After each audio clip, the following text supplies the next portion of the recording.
Ready start. उपाध्यक्ष महोदय, समस्या तो गन्ने की बढ़ती हुई पैदावार से संबंध रखती है।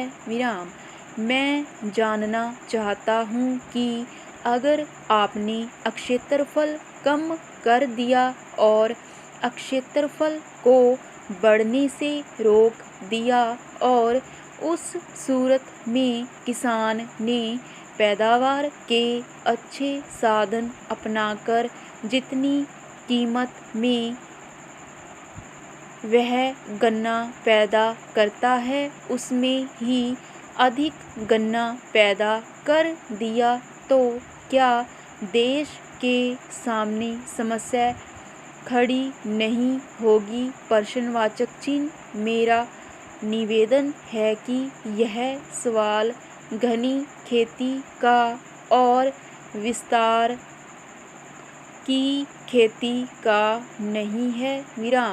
सवाल यह है कि जितना गन्ना चीनी में खप सकता है आज वह उस सीमा तक पहुंच गया है। अब हमें विचार करना चाहिए कि क्या चीनी की खपत बढ़ाने के लिए कोई कदम उठाया जा सकता है। जब हम इस सवाल पर विचार करते हैं तो हमें देखना होगा कि हमारे देश में चीनी खाने वाले व्यक्तियों की संख्या कितनी है। इसका हमें थोड़ा सा विचार करना चाहिए कि कितने लोग चीनी खाते हैं और क्या उनकी तादाद बढ़ नहीं सकती है। गांव में जाकर हम देखें बहुत से लोगों की चीनी खाने के लिए नहीं मिलती है। वे चीनी खाना भी चाहते हैं मगर चीनी के दाम इतने अधिक हैं कि उन दामों पर गांव वाले चीनी खरीद नहीं सकते हैं। अभी कंट्रोल हटा है।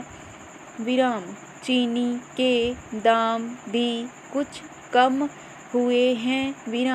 इसके फलस्वरूप चीनी की खपत बढ़ी है।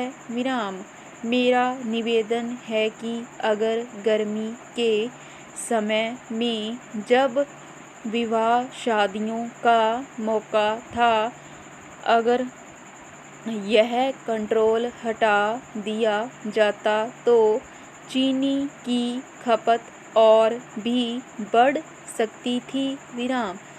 इस बात का प्रयत्न होना चाहिए कि चीनी की खपत बढ़ाई जाए।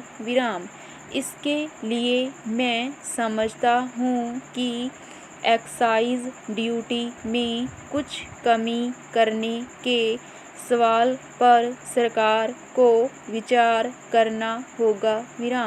कुछ दिनों से समाचार पत्रों में इस तरह की बात छप रही है कि सरकार चीनी पर एक्साइज ड्यूटी कम करने के बारे में विचार कर रही है लेकिन केवल विचार करने से ही काम नहीं चलेगा। अब समय आ गया है कि इसे क्रियात्मक रूप दिया जाए। लोग इसका बेसब्री से इंतज़ार कर रहे हैं और इसका अवश्य स्वागत करेंगे।